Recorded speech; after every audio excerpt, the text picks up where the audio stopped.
Hello, YouTubers. Alaska Prepper here. Ladies and gentlemen, what is going on? In the last couple of days, I received a couple of phone calls that are very interesting, having to do with precious metals, i.e. gold and silver. So let me tell you about the first phone call that I received a couple of days ago. Oh, and by the way, the reason I'm in a vehicle is I'm in my wife's truck because I'm in front of Jiffy Lube. I just dropped off Little Miss Alaska Prepper to school. So I'm in front of Jiffy Lube because her truck needs an oil change. So if you hear some noise in the background, that's probably trucks going in and out of Costco or something, because Costco's right next door. But anyways, people were calling saying, I don't want any education. I don't want to know why. I just want it now. I don't want to take the time to do any research. I just want to get the gold and silver now. That's the first call I got. And I'm like talking to myself saying, you know what? That sounds like panic buying. That sounds like people are panic buying. And the second phone call I got was yesterday. A buddy of mine went to Alaska Rare Coins and he texted me, and then I ended up calling him. And I'm like, what's going on over there? He's like, they are rationing silver at Alaska Rare Coins. So after this, we're going to head over to Alaska Rare Coins and talk to Jerry and see what's going on through his eyes, at least. But at Alaska Rare Coins, according to my buddy that went there yesterday, he said that you can only get or buy up to 10 ounces of silver at any one time. And that if you have any more than 10 ounces of silver that you want to buy, then they have to actually place an order to the phone. And then when it comes in, you can come and pick it up. But right now, they're saying over there at AK Rare Coins that they don't even know when their next order is coming in.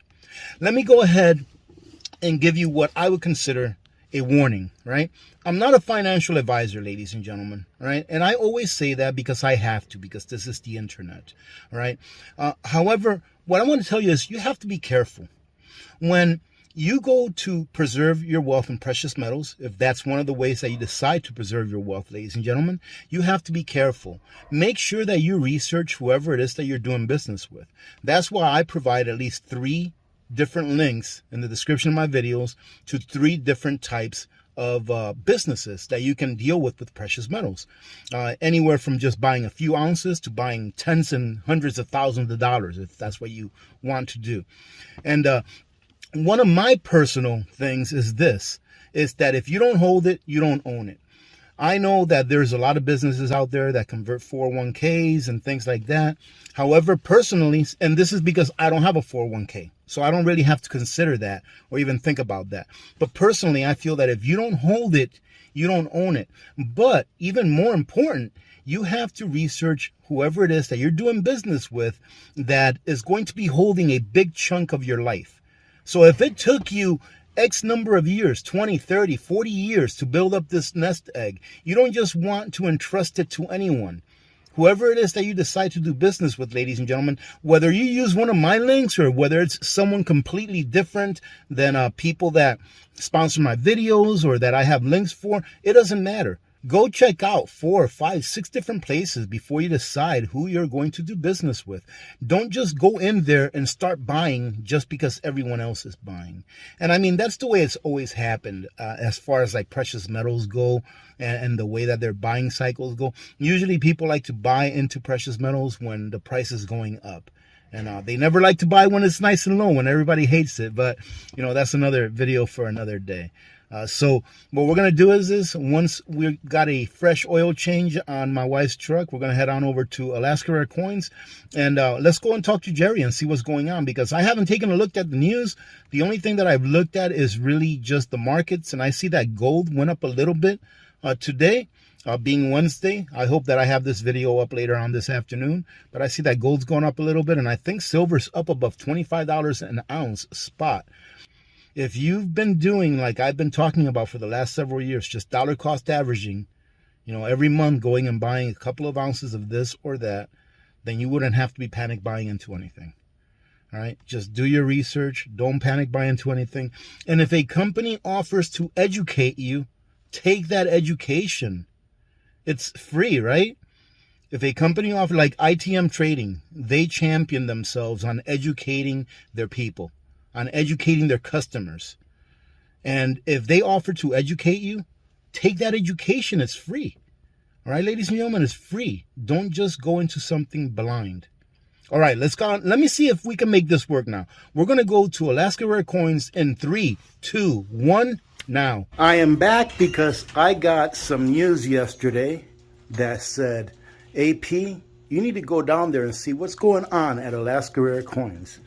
A little birdie told me that you are rationing silver. Is that true, Jerry?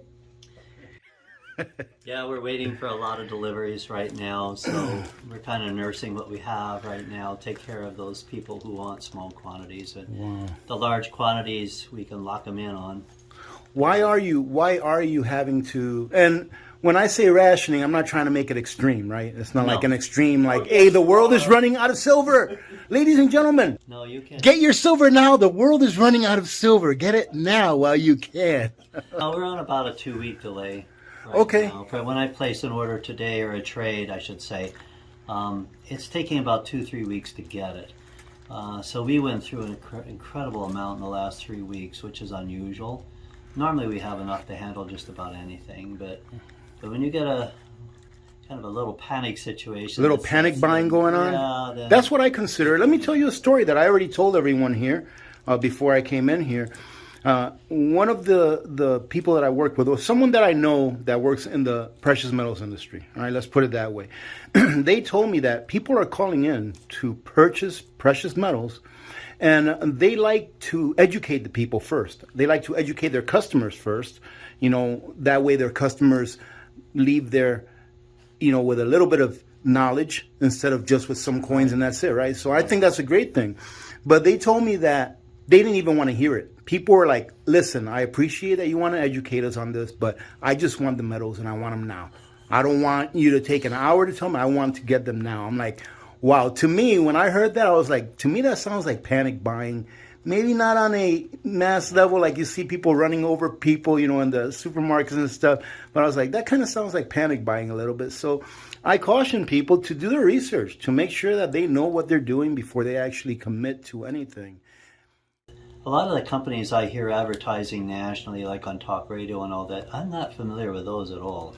But industry-wide, we know who the major dealers are in the United States. And I haven't heard anything bad about any of them. Maybe their prices are too high or something like that. But well, I was reading some reviews from a couple of years back, and some people were kind of angry because they were told before they bought that, hey, you'll be able to, you know, buy this gold, and in a few years you'll be able to pay off your house with it because it's going to go up so much.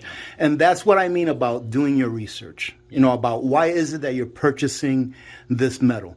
Is it because you want to get rich? Because I don't believe that you will get rich by purchasing gold or silver. I just believe that you're going to preserve the purchasing power of that fiat currency at that time that you purchase the metals.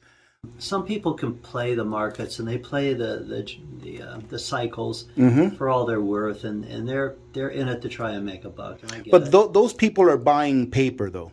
Yeah, a lot of true. Well, the market and the spot price is determined by the paper traders, the large institutional traders, and they don't take possession. I mean, people often wonder, is there anything actually out there behind this paper? What do you think about that? What do you think? How much do you think there is percentage-wise? Just your opinion, of course.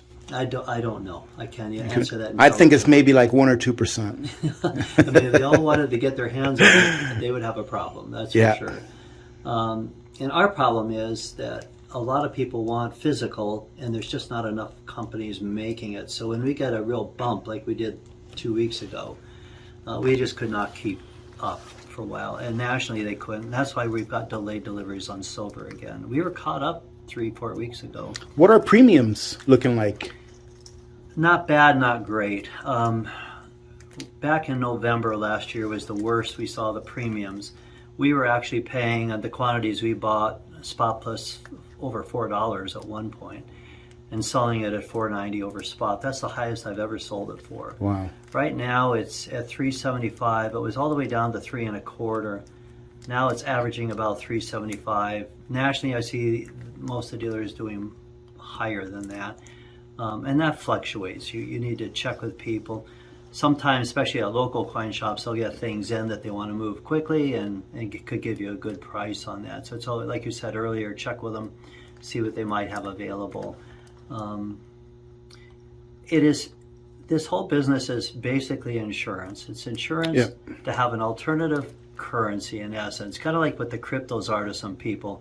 I like the metals better because I actually have something in my hand. Yes. If you don't hold it, you don't own it. Oh, I have a good question for you. What do you think about companies that take people's like 401k or IRA or whatever it is, and they roll them over onto like a metals IRA that have the coins or whatever they rolled it over to, like in a depository? I'm not a fan. I know other people. I'm not either that much of a fan of that because I want to be able to hold it. But I do know that some people are like in a situation where they have it, but if they cash it out, they're going to pay a whole bunch of money in taxes and stuff, and they want to roll it over to something that they think will last the test of time, like gold and silver have, obviously. Some of those IRAs are putting proof coins into them.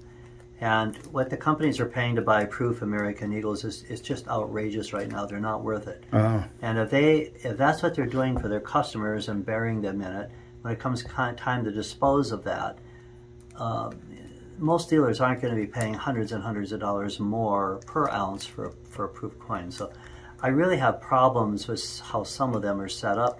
But you hit the nail on the head. When you buy metals, the whole point is have possession. Don't ever leave them on deposit with a company, ever, ever. That's good advice. And with the IRAs, even though the company that's handling your IRA is using a third party for a depository, it seems like they're almost all in Delaware all the time. I don't know why that is. Then you have to pay a fee each year to rent that. I would say no. Pay the taxes instead of trying to take the money and hide it in an IRA or something, or do something else. But it's not, in my opinion, the way to go. Right, and that's a great point because one of the companies that actually sponsors some of my videos is in that business. They sell physical. You can buy physical, or you can do an IRA. And I really thought about I'm like, should I really promote this? And the only reason why I really promote it is because some people just are not in the position to take that hit, either mentally or they're in a part of their life where like, well, I have $500,000 in my RA. I'm going to have to give up 10% penalty, and then I'm going to have to pay taxes on and take a big hit. So I just want to make sure that people have an option. And again, do your research, look at different companies and see which one is going to work best for you. You may be better off taking the hit on the taxes. We're not financial advisors, ladies and gentlemen. Do your own research.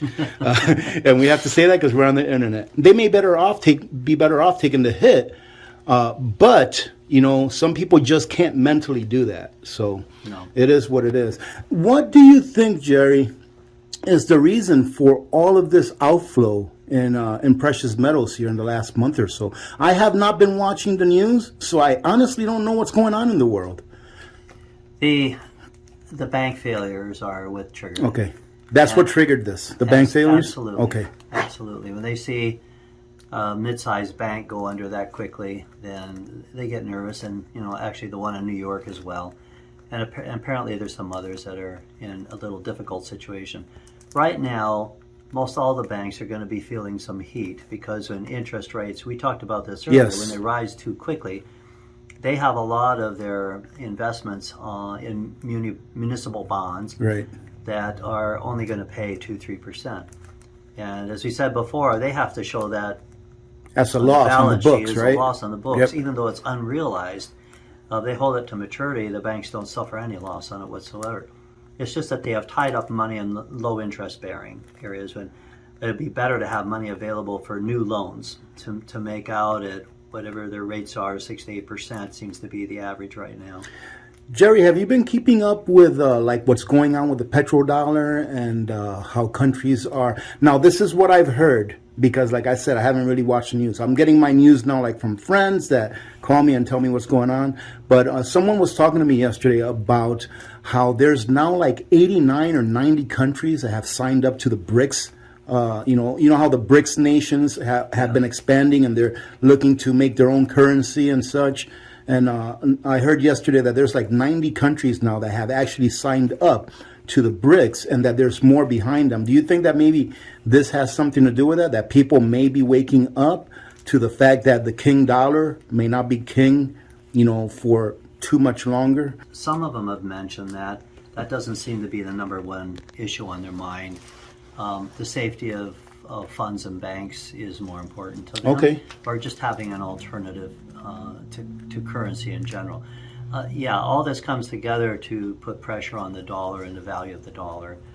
It's just always smart to have your eggs in a lot of different baskets. Diversifying. If we woke up tomorrow and we were in a bona fide depression, then that's one of the one times where cash is king, and it's good to have some cash.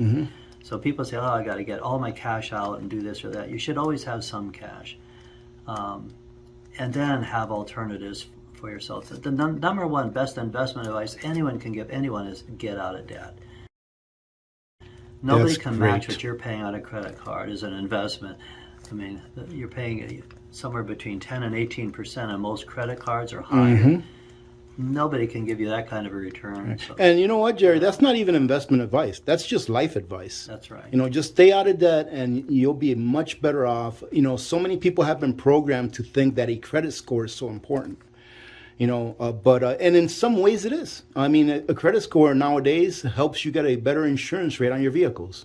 Yeah. Right? And in some ways it is, but as far as being able to stay out of debt, yeah, go ahead and use that credit card and pay it off every month. Stay out of debt. But we see people who are using credit cards that they want to purchase metals with it, which is not the way to go, because anyone that's selling metals has to charge a fee for the card, because the fees that for a debit card or credit card that we have to pay oftentimes exceed the profit on the sale. You know, even at the risk of losing a sale, right. I would rather them take that absolute investment that pays them 10 to 18% and get it paid Absolutely. Off. I've never been a fan of credit card debt at all. Any kind of debt, really. But yeah, so you're using a credit card, right? And on top of the premium that you're paying an additional premium for using the credit card. If you don't pay it all. Yeah, it's gonna well just to you, because like if I use a credit card here, you're gonna charge me what, an extra 3.5%? I am. So that's an additional premium on top of the premium that you're already paying over spot. That's right. And then if you're not smart enough to pay it off before interest accrues, you're paying on top of that. So it's crazy. Jerry, listen, I know that you're going to be very busy today because people are going to come in here and hoard gold and silver like crazy. So I'm going to go ahead and let you go. And also, let me see. Wow, this video is going on really long. Say bye, Jerry. Bye-bye. Dick, say bye. Bye. Where? He's back there.